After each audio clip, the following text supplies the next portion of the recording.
Hello प्यारे बच्चों।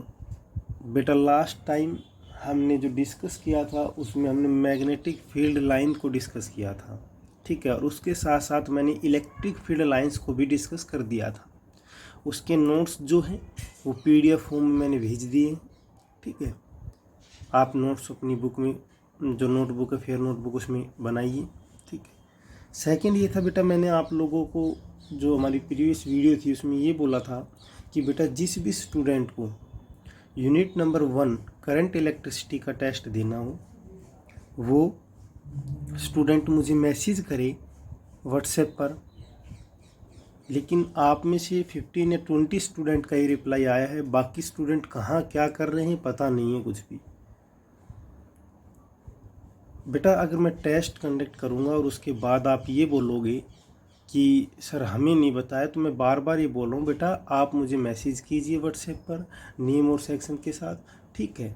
उसके बाद देखते हैं कैसे कंडक्ट करवाना है।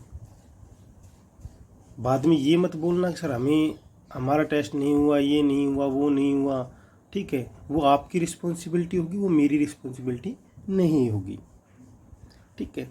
तो देखिए बेटा, और बेटा जो टॉपिक आपका करवाया जा रहा है, जो भी टॉपिक है, कहीं ना कहीं वो आपके सिलेबस से ही रिलेटेड है। ऐसा नहीं है कि जैसे मान लिया ओरेस्टेड एक्सपेरिमेंट था आपके पास, मैंने करवाया था, तो बेटा वो आपका बेसिक इंट्रोडक्शन था मैग्नेटिक इफेक्ट ऑफ करंट का, कि एक्चुअल में हुआ क्या था वो ओरेस्टेड ने बताया था। और आपके पास एक बार एनटीएससी में 2016 में एक क्वेश्चन आया था कि magnetic effect of current discovered by the, और साइंटिस्ट के नेम थे जूल, फैराडे, ओरेस्टेड। तो ये क्वेश्चन आया था, इतना इजी क्वेश्चन था एक बार। तो ऐसा नहीं है कि देखो क्या होता है एनटीएससी और आपके पास जो आपकी जो सीबीएसई है क्लासेस, उसमें क्या डिफरेंस होता है बेटा। सीबीएसई में जो आप सब्जेक्टिव पढ़ते हैं, ठीक है, आपका सब्जेक्टिव पेपर होता है, जो सब्जेक्टिव पढ़ते हैं आप कंप्लीटली थोड़ी, और जो एनटीएससी है वो एमसीक्यू बेस्ड हो जाती है, उसी का ही तो पार्ट है। तो आपको बेसिक कंप्लीट होना चाहिए क्लियर, ठीक है। तो देखिए आज मैग्नेटिक इफेक्ट ऑफ करंट का जो नेक्स्ट लेक्चर है, इंपॉर्टेंट लेक्चर होगा हमारे लिए, वो आज हम डिस्कस करते हैं। सबसे पहले हम कुछ डेफिनेशंस की बात कर लेते हैं आज, ठीक है। तो देखिए मैंने आप लोगों को बताया था कि बेटा ये कोई एक मैग्नेट होगा, ठीक है, जिसके दो पोल होंगे, जिसके दो पोल होंगे। कौन कौन से पोल होंगे सर? एक तो नॉर्थ पोल होगा और एक साउथ पोल होगा, ठीक है, दो पोल होंगे। सेकंड, ये सारी चीज़ें मैं बता चुका हूँ, मैं एक बार रिपीट कर रहा हूँ। सेकंड क्या था सर? जैसे ही हम इस मैग्नेट को ब्रेक करेंगे, मान लो मैंने यहाँ से ब्रेक किया, ठीक है, मान लो मैंने इसको बीच में से ब्रेक किया, यहाँ से ब्रेक किया, ठीक है, तो क्या सर ये नॉर्थ पोल अलग हो जाएगा और साउथ पोल अलग हो जाएगा? नहीं बेटा, कभी भी नहीं होगा। ये जो मैग्नेट बनेगा वो ये मैग्नेट बनेगा,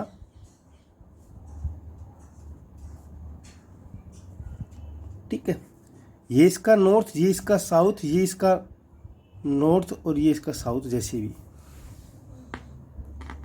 मीन्स क्या है? कहने का मतलब ये है कि बेटा ये जो अगला पोल जो बना, अगला जो मैग्नेट बना है, उसके भी दो ही पोल एग्जिस्ट करेंगे, सिंगल पोल एग्जिस्ट नहीं करेगा कभी भी। ये ध्यान रखना। इसलिए कहा जाता है कि किसी भी मैग्नेट को कितना भी तोड़ दो,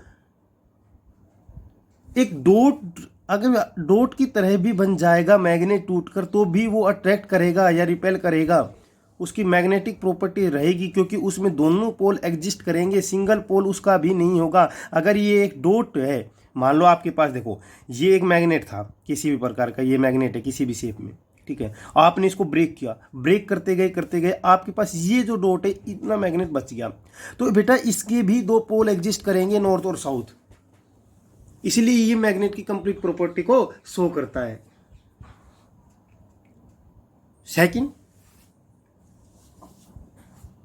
सेकंड ये है बेटा, देखिए इस पोल के ये जो एन है यहां से लेकर के, और ये साउथ जो ये है, यहां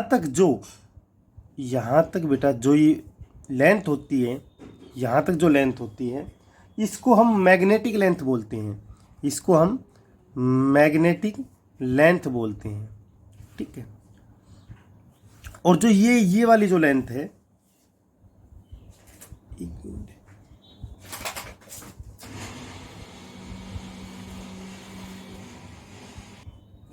देखिए बेटा, अब ये जो लेंथ है, मैं एक्चुअल में पेन अलग अलग यूज इसलिए कर रहा हूँ कि आप लोगों को अच्छे से क्लियर हो जाए। ये जो लेंथ है, इस लेंथ को हम एक्चुअल लेंथ ऑफ मैग्नेट बोलते हैं,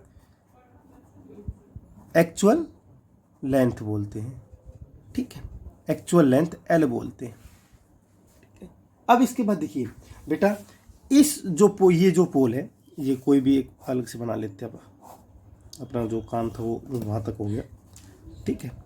ये मान लो नॉर्थ पोल है, ये आपके पास साउथ पोल है, ठीक है। जैसे आपके पास चार्ज लिखते थे, जैसे आपके पास चार्ज लिखते थे, सर ये पॉजिटिव चार्ज है और ये नेगेटिव चार्ज है, तो इसका प्लस क्या होगा मैग्नीट्यूड, और इसका माइनस क्या होगा इस चार्ज की वैल्यू। यही करते थे ना, ये चार्ज प्लस क्या हुआ है और ये माइनस क्या हुआ चार्ज है इन पर प्रेजेंट, ठीक है। तो इसी तरह हम इनको भी ट्रीट करते, तो इस पर हम लिखते प्लस एम और इस पर लिखते माइनस एम। सर ये एम क्या है बेटा, इस जो स्मॉल एम है ये स्ट्रेंथ है किसकी, नॉर्थ पोल की, और जो ये माइनस एम है ये किसकी, साउथ पोल की। स्ट्रेंथ कितनी कैपेसिटी है, कितना अट्रैक्ट करने की क्षमता है, वो है एम जो है, ठीक है। जिस तरह ये मतलब जो ये वैल्यू क्यू थी ना, इसी तरह इसकी वैल्यू एम है और इसकी पॉजिटिव, इसकी नेगेटिव एम है और इसकी पॉजिटिव एम है,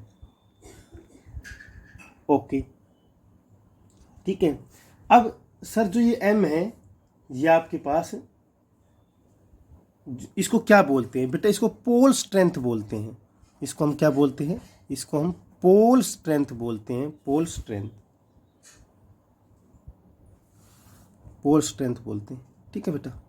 इसको हम पोल स्ट्रेंथ बोलते हैं, मतलब पोल की कितनी स्ट्रेंथ है, एक पोल है ये, इसकी कितनी स्ट्रेंथ है ये बताते हैं, ठीक है।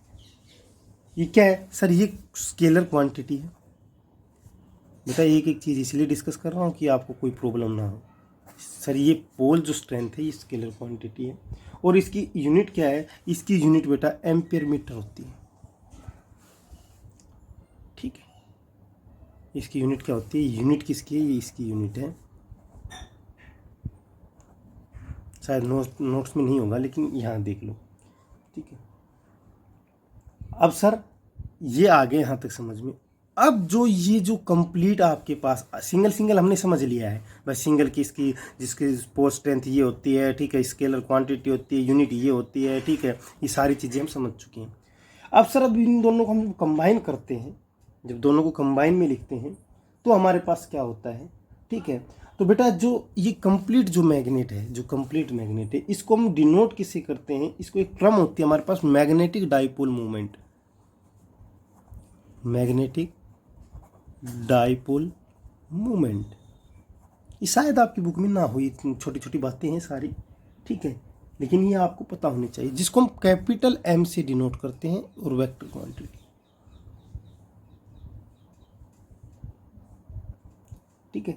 अब सर ये होता क्या है सर बेटा, ये जो है ना, एक जो स्ट्रेंथ है उसको उठाइए जो एक पोल की, दोनों में से किसी भी एक की पोल की स्ट्रेंथ उठा लीजिए आपको, ओके। सर एम जो होगा वो क्या होगा, प्रोडक्ट होगा किसका बेटा, एक तो स्ट्रेंथ उठाइए, कोई भी पोल स्ट्रेंथ उठाइए, चाहे नॉर्थ की उठाइए चाहे साउथ की उठाइए, और उसकी जो मैग्नेटिक लेंथ है, जो बेटा जो मैग्नेटिक लेंथ है वो बात कर रहा हूँ, एक्चुअल लेंथ नहीं कह रहा हूँ मैं बार बार इसे समझाया कि ये मैग्नेटिक लेंथ, और देखो ये जो मैग्नेटिक लेंथ है, मैं इस और एक्चुअल लेंथ मैंने सारी चीज़ें इसलिए डिस्कस की है कि मैं बोल रहा हूँ कि आपके पास जो मैग्नेटिक डाइपोल मूवमेंट जो होगा, ठीक है, मैग्नेटिक डाइपोल मूवमेंट जो होगा, जो हर एक जो आपके पास मैग्नेट है उसको डिनोट किससे एसोसिएटेड करता है, हर एक के पास अपना एक मैग्नेटिक डाइपोल मूवमेंट होता है, और वो मैग्नेटिक डाइपोल मूवमेंट क्या होता है वो बता रहा हूँ मैं, वो होगा प्रोडक्ट, क्या होगा, प्रोडक्ट एक पोल स्ट्रेंथ और इसकी जो मैग्नेटिक लेंथ है उसका,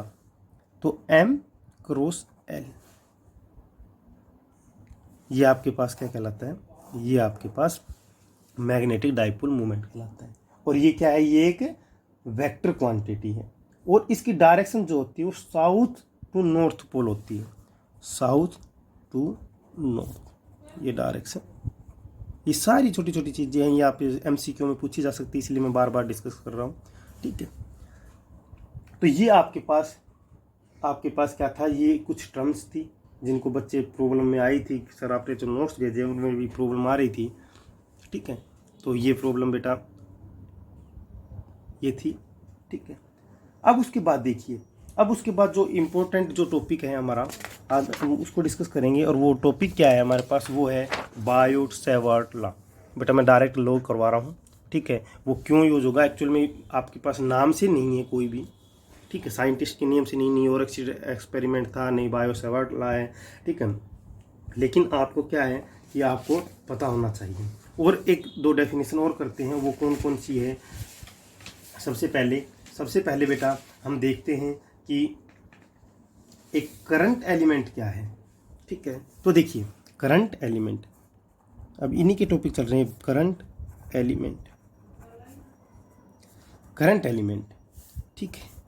करंट एलिमेंट क्या होता है बेटा, देखिए मेरे पास ये कोई एक वायर है, ठीक है। एक वायर है, करंट कैरिंग वायर है, जिसमें से कोई भी करंट आई पास कर रहा है, जिसमें से कोई भी करंट आई पास कर रहा है, ठीक है। और मुझसे ये पूछा जाए कि ये जो पॉइंट पी है, इस पर आप मैग्नेटिक फील्ड की जो वैल्यू है वो बताइए, ठीक है। तो देखिए हम क्या करेंगे, हम एक स्मॉल पीस इसका लेंगे, इसका स्मॉल पीस लेंगे, इसको कट करके इसका ये जो स्मॉल पोर्शन है इसको लेंगे, ठीक है। जो कि हमारे पास जिसकी लेंथ क्या होगी, जिसकी लेंथ हमारे पास DL होगी, ठीक है।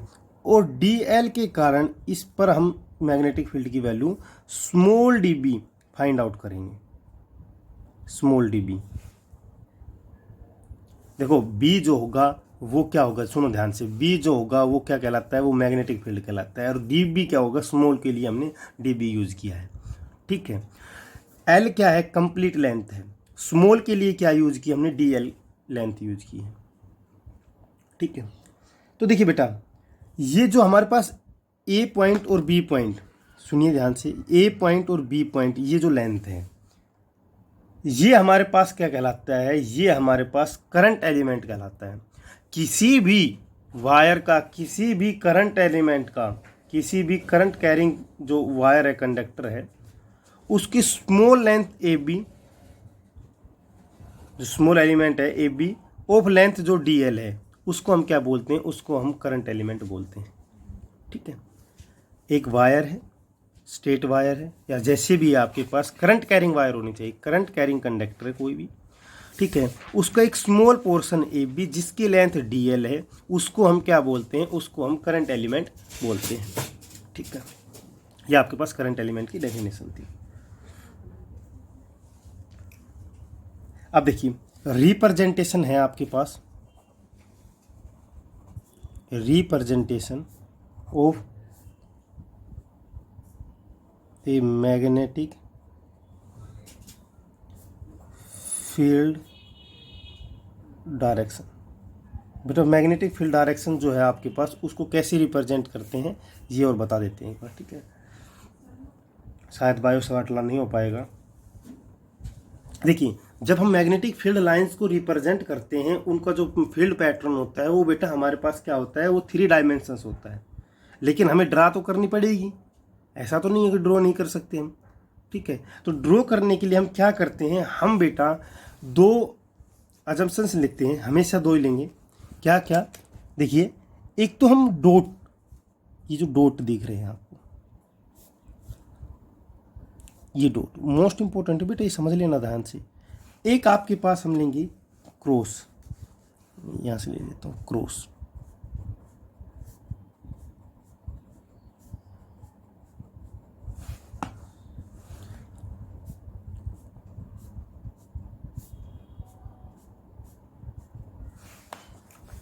डॉट और क्रॉस। सर ये डॉट और क्रॉस क्या है बेटा, ये मैग्नेटिक फील्ड की डायरेक्शन को शो कर रहे हैं दोनों, ओके। अगर आपके पास बेटा, अगर आपके पास मान लो, देखिए ये एक पेपर है मेरे पास, ठीक है, मान लो ये एक पेपर ही है आपके पास जो आप देख रहे हैं, ठीक है। इस पेपर के कारण किसी भी पॉइंट पर, इस साइड या बैक साइड में, आपको मैग्नेटिक फील्ड की डायरेक्शन किसी भी पॉइंट पर निकालनी है, ठीक है, किसी भी पॉइंट पर निकालनी। देखिए ये ऊपर वाली साइड पे ये पेन है मेरे पास, ठीक है, इसका मैं बोल दूँ आपके पास कोई भी एक पॉइंट पर डायरेक्शन बताइए वैल्यू, मान लीजिए इस पॉइंट पर बतानी, ठीक है। उसके बाद या फिर मैं नीचे वाली साइड, बैक वाली साइड जो है वहाँ पूछूँ किसी भी पॉइंट पर, तो क्या है, तो बेटा कह रहा है कि जो हमारे पास जो डॉट है, वो डॉट जो है वो मैग्नेटिक फील्ड जो है उसकी डायरेक्शन अगर आउटवर्ड आ रही है तो डॉट से डिनोट करेंगे, अगर इनवर्ड आ रही है तो आपके पास किससे करेंगे बेटा, आपके पास क्रॉस से करेंगे।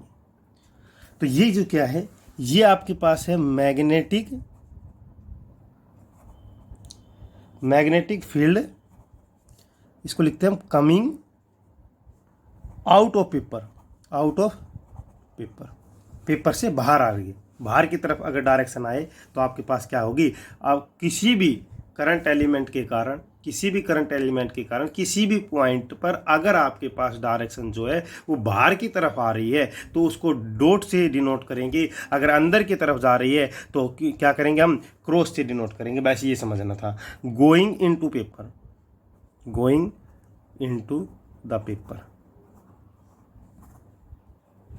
अगर बाहर की तरफ डायरेक्शन आ रही है तो आपके पास क्या होगा, डॉट से होगा, और अंदर की तरफ डायरेक्शन जा रही है तो आपके पास किससे होगा, क्रॉस से डिनोट करते हैं। तो ये आपके पास रिप्रेजेंटेशन करने का तरीका था कि मैग्नेटिक फील्ड लाइंस को कैसे रिप्रेजेंट करते हैं, ठीक है। नेक्स्ट लेक्चर जो इंपॉर्टेंट होगा वो होगा आपके पास बायोट सेवर्ट लॉ, ठीक है, आज वो नहीं हो पाएगा क्योंकि फिर वीडियो बहुत लेंथी हो जाएगी आपके लिए, ठीक है। तो बेटा मैं आज फिर एक बार रिपीट कर रहा हूँ कि जो आपने टेस्ट देना है किसी स्टूडेंट, तो आज तक का आपके पास टाइम है, इवनिंग तक का, ठीक है, और आप उसको बता दीजिए मुझे, ठीक है। Thank you.